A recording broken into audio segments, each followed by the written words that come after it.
Olá pessoal querido, que Deus abençoe grandemente as suas vidas, graça e paz. É um prazer estarmos juntos novamente através deste vídeo e eu quero logo de início, muito respeitosamente, pedir que você se inscreva no nosso canal.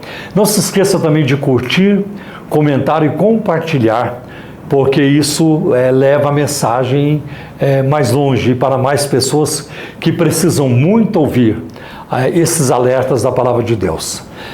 Também não se esqueça de se inscrever no nosso canal, ok? E de acionar o sininho para receber notificações. Eu quero hoje fazer menção de uma palavra de Jesus, uma palavra de alerta, que o Senhor Jesus, ele disse no Evangelho de Mateus, no capítulo 7, nos versículos de 15 a 20. Eu vou ler. Cuidado com os falsos profetas. Eles vêm a vocês vestidos de peles de ovelhas, mas por dentro são lobos devoradores. Vocês os reconhecerão por seus frutos. Pode alguém colher uvas de um espinheiro ou figos de ervas daninhas? Semelhantemente, toda árvore boa dá frutos bons, mas a árvore ruim dá frutos ruins. A árvore boa não pode dar frutos ruins, nem a árvore ruim pode dar frutos bons. Toda árvore que não produz bons frutos é cortada e lançada ao fogo. Assim, pelos seus frutos, vocês os reconhecerão. Esse é um alerta muito importante que o Senhor coloca aqui para nós, principalmente, foi importante naquela época, imagine a multiplicação dos falsos profetas no dia de hoje. E os falsos profetas estavam presentes desde o início do mundo, tanto que Moisés alertou sobre isso, os profetas de Israel continuamente alertaram também, o povo precisava ser alertado, e nos dias de Jesus, nos dias do apóstolo Paulo, eles também precisaram alertar. Aliás, o apóstolo Paulo, ele trata disso constantemente nas suas cartas, como também no encontro que ele teve no livro de Atos, no capítulo 20, a partir do versículo 17, quando ele estava em Mileto, ele se encontrou, ele pediu que os líderes de Éfeso viessem encontrá-lo em Mileto, e ele solenemente os exortou, os alertou sobre os lobos devoradores que surgiriam do próprio meio da igreja, com palavras fingidas para enganar os discípulos. Então fica aqui um alerta muito importante de Jesus para nós. E agora, aqui nós vemos que o texto fala de frutos bons. Eu vejo que um fruto bom, nós podemos mencionar lá em Gálatas capítulo 5, o fruto do Espírito. Aliás, uma coisa que muitos crentes esquecem, que nós devemos produzir isso.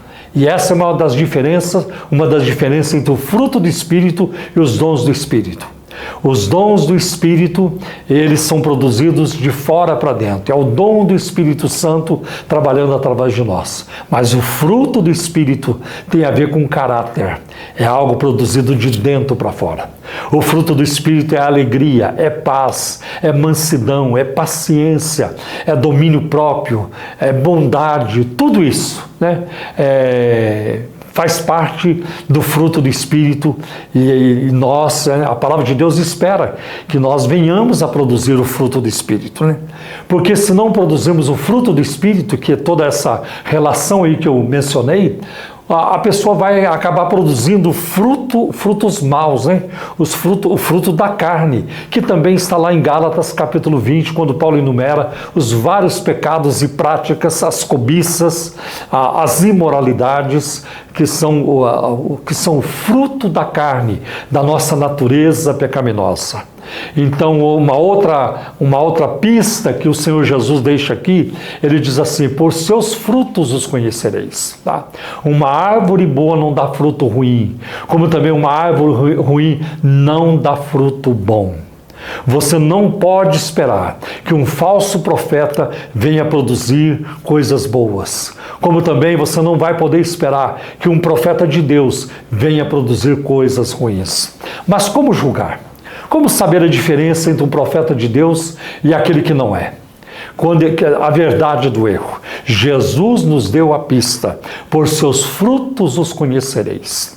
E aqui cabe uma pergunta: qual é o fruto do profeta?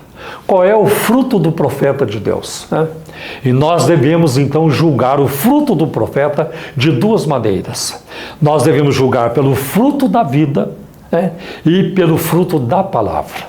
Então a pergunta que cabe aqui neste momento é: o fruto da vida, né, deste profeta está de acordo com a Bíblia? A vida que ele vive, o seu estilo de vida, a sua forma de se conduzir, como ele é na sua casa, como ele é como esposo, como ele é como pai, como ele é na igreja, como ele é como um cristão, como ele se comporta no seu trabalho.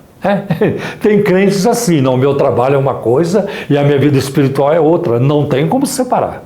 Não tem como separar. É a mesma coisa você dizer: olha, quando eu vou para o meu trabalho, eu deixo Jesus em casa. Eu não levo Jesus comigo para o meu trabalho, porque a minha vida de trabalho é uma e a minha vida espiritual é outra. Aí quando chega o momento de ir para a igreja, aí Jesus entra dentro de mim de novo e nós vamos juntos para a igreja. Mas quando eu vou, por exemplo, para um lazer, principalmente na minha empresa, eu não quero Jesus comigo, porque lá é diferente. Não tem como separar. Porque nós somos o templo do Espírito Santo, a habitação do Espírito Santo, e Cristo em nós é a esperança da glória. Então não tem como separar. Eu sei que tem crentes que são picaretas, que eles se comportam de um jeito na igreja, saem da igreja de outra maneira, o vocabulário muda, o olhar muda, os seus pés agora vão caminhar por caminhos duvidosos, duvidosos, tudo isso. Mas nós não podemos separar a nossa vida espiritual da nossa vida cotidiana, da nossa vida como filho, como pai, como marido, como primo, seja o que for. Não tem como separar. Então, a primeira pergunta aí é o fruto da vida. A vida que essa pessoa vive, que este pastor, que este bispo vive, está de acordo com a palavra de Deus? Isso é muito importante. Ele é generoso, ele é sincero, ele tem caráter, ele é eticamente confiável, tudo isso. Então, essa é uma pergunta importante. A questão da ética, do comportamento, dos valores que essa pessoa abraça. Olha para a sua vida, como ele se relaciona, como ele se relaciona também com o sexo oposto. Isso é muito importante. Eu já conheci pastores que deixam muito a duvidar. É muito ruim quando tem um pastor numa igreja e a turma fica desconfiada dele. As mulheres da igreja nem querem receber a oração dele, porque ele é amoroso demais. Tem que ser amoroso, mas amoroso demais, ele passa dos limites, ele é carinhoso demais, e isso está errado. O comportamento de um líder espiritual, o comportamento de um pastor, de um obreiro cristão, tem que estar acima de qualquer suspeita. É muito ruim isso. Eu procuro me proteger, eu procuro evitar, eu tenho medo de dar escândalos. E eu vou dizer para vocês, eu nunca mexi com uma mulher na minha vida, nem quando eu não era crente. Eu vi outros mexendo, eu vi amigos que eu tinha mexendo, mas eu não mexia. Eu não sei se foi a minha formação, que eu recebi no seminário católico, quando eu estava me preparando para ser padre, mas eu não conseguia dirigir um gracejo a uma mulher. Ou uma palavra picante, ou mal intencionada, eu nunca consegui. O nosso comportamento tem que estar acima de qualquer suspeita. É muito triste. E já aconteceu, já vi acontecer. Que quando tem numa fila de oração, não, aquele pastor orar por mim, não. Aquele pastor, não. Porque a pessoa não era uma pessoa confiável, não estava acima de qualquer suspeita. Isso é muito triste.